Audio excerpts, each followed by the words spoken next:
اعوذ باللہ من الشیطان الرجیم، بسم اللہ الرحمن الرحیم۔ فتویٰ رضویہ جلد ششم ہے، 209 پیج ہے، یہ دیکھ لیں۔ اب کسی نے یہ شعر کہا تھا، میں شعر نہیں پڑھنا چاہتا، یہ خود ہی آپ دیکھ لیجئے، اسٹل کر کے بھی دیکھ سکتے ہیں، پاز کر کے بھی دیکھ سکتے ہیں، یہ شعر ہے،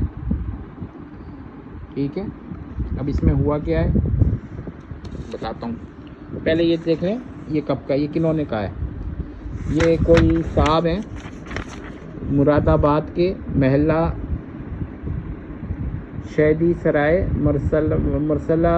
صابر حسین صاحب، 22 جمادی الاولیٰ 37 ہجرہ کا سوال ہے۔ بہرحال میں اس سے کوئی خاص غرض نہیں ہے، انہوں نے کوئی شعر کہا ہے اور یہاں پر یہ کیا جواب دیتے ہیں، دیکھیے، ہر، اور غالباً ہر سے ہی ہر ہی نکلا ہے،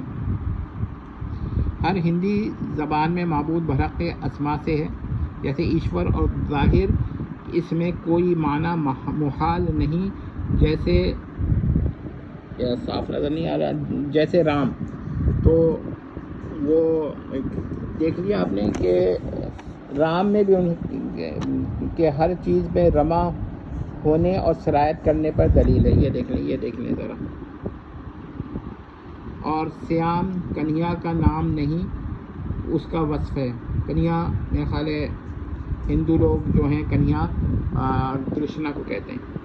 اس کا وصف اس سے کرتے ہیں، اور سیاہ فام تھا، وہ سیاہ فام تھا، اور سیام سیاہ کو کہتے ہیں، اور صوفیہ اکرام، اب یہاں صوفیہ بھی بیچارے لپیٹ دیا، فرماتے ہیں تجلی ذات بہت کا رنگ جو ہے خالص سیاہ ہوتا ہے، شاعر نے بڑی خطا کی، بہت برا کیا، اس پر توبہ لازم ہے، مگر حکم کفر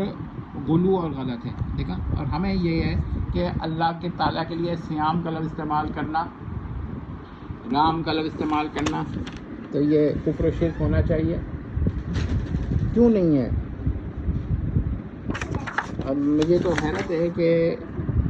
اس پر کوئی اعتراض نہیں کرتا۔ اگر آپ ہم سے کہیے تو ہم کہیں گے احمد صاحب بریلوی نے تو ایسا کہہ نہیں سکتے، امید نہیں ہے، یہ کسی نے ان کی کتاب میں داخل کر دیا، فتویٰ انہوں نے دیکھے نہیں،